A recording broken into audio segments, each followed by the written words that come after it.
Hello and welcome to a special mini meta report. This time I'm going to be focusing on a Penance brand of Dissipation Pathfinder with some really cool mechanical synergies.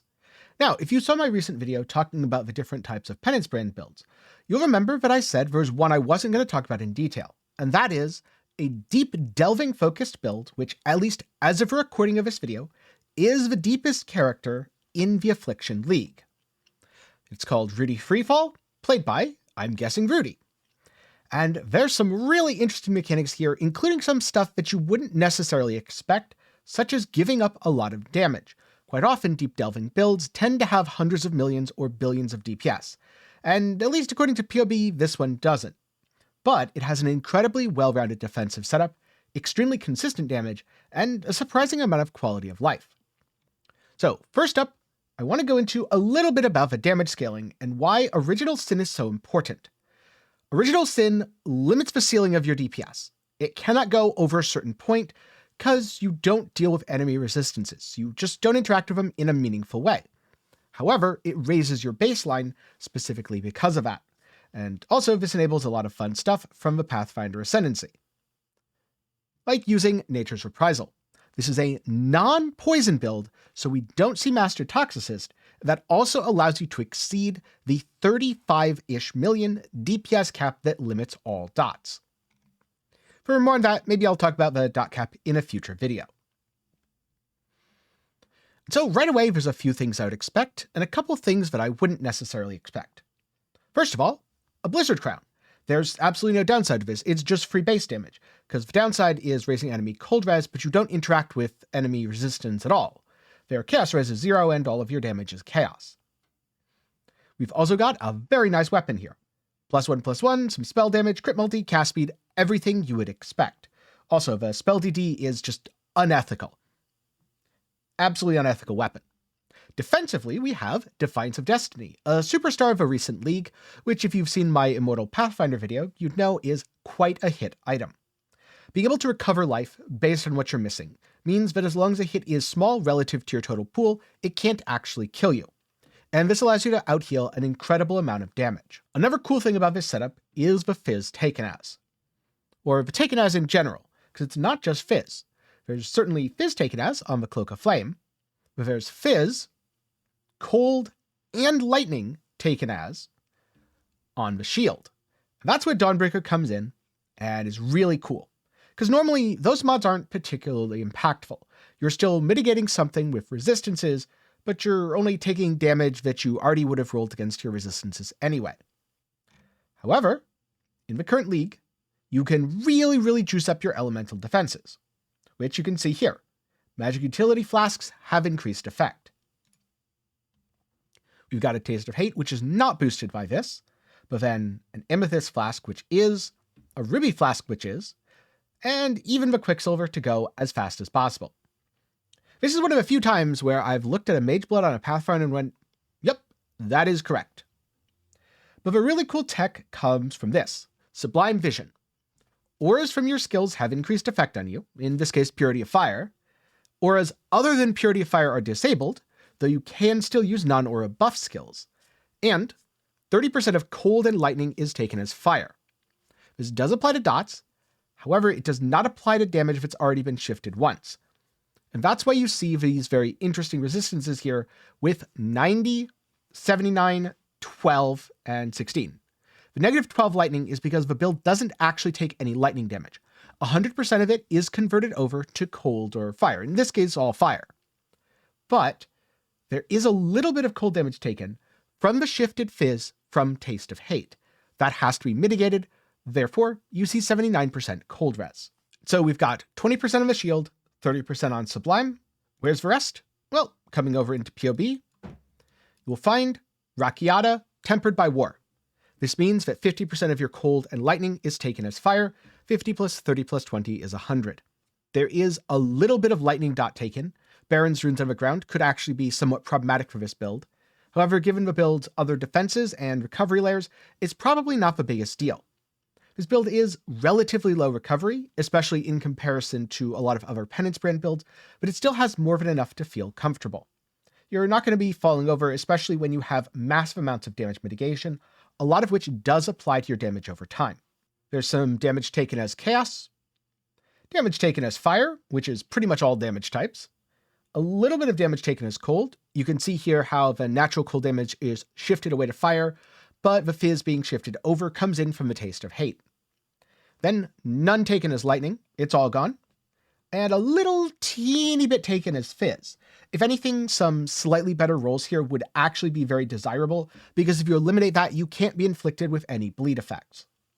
Right now, we've got just a tiny bit short, although I don't know if Path of Exile and POB uses the same rounding. So it's actually possible that in-game, it is 100%, and this rounding doesn't exist. You don't take any fizz damage, you can't be bled. I'd have to ask Rudy directly for that. But there are a couple other cool features which I wanted to talk about, like Natural Affinity. It adds Nature's Reprisal, which allows you to stack vines on yourself, thus restricting your movement, but making you much tankier. And you do this, then get around it by just using a blink movement skill. If you're frost blinking constantly, it doesn't actually matter that you have to hold still. And if you're going to hold still anyway, why not add Arctic Armor? This is what I meant by non-aura buff spells, because auras other than Purity of Fire are disabled. But Arctic Armor is spell cold duration. No aura there. Herald of Ash, spell AoE Fire Herald duration. Since these aren't aura skills, they give you all the benefits of an aura skill without actually being an aura, therefore they're not disabled and can be used with Sublime Vision. That's why you see certain setups that work really, really well. When I was making my Charge Stacking Slayer, I actually considered a Disciplined Sublime Vision version, except that then I discarded that because going Hatred Scaling was much easier, and restricting myself to only non-aura buff skills was really, really limiting, especially if I wasn't running Petrified Blood. And all it gave me is +1 max power charge. There is a world, though, where that is actually optimal. I much prefer using a Sublime Vision defensively rather than offensively, because usually if you're just going for damage, you can get more damage by stacking more auras. Then the other kind of neat trick here is the Storm Burst, which gives Arcane Surge, nice little cast speed bonus, plus Infused Channeling. After you finish channeling, you gain Infusion, which is another damage reduction layer.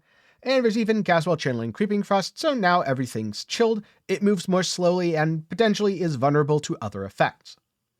For example, instead of Culling Strike, there could be a Bone Chill support in here, which would increase the cold damage taken if we weren't using Original Sin. So overall, a very, very cool setup that is super, super defensive. And as you can see, hit DPS looks like it's about 102 million, though that's only with one brand attached to the enemy. So if we do this and this, it's actually about 205 million according to POB. Whether that's actually technically 100% accurate, it's always hard to tell. POB tends to overinflate stuff, but Penance brand has very high consistency, so I'm more willing to believe it than not. Especially since enemy resistances get ignored. Thus, as long as you're able to stack up Wither fast enough, which, spoiler alert, you 100% are as a Pathfinder, then you're probably going to be doing exactly what it says on the box. That's both the upside and the downside. Like I said, this is relatively low DPS, even in comparison to a lot of other Penance brand setups. But with the exception of Chaos, that's not particularly present in Delve anyway, it is incredibly, incredibly tanky. This Elimax hit is absolutely absurd. And just to show you how absurd all this is, I'm going to pull up my own character quickly, just so you can see a little bit of a comparison. So here, you'll notice that my DPS, if I uncheck Uber Pinnacle, pretty comparable, a little higher. My recovery is also higher. But look at that max hit difference. A hit that would kill me several times over barely even phases that build. And the only reason my Fizz max hit is even remotely similar is I put a lot of work into ensuring that I wouldn't be one-shot to Fizz damage.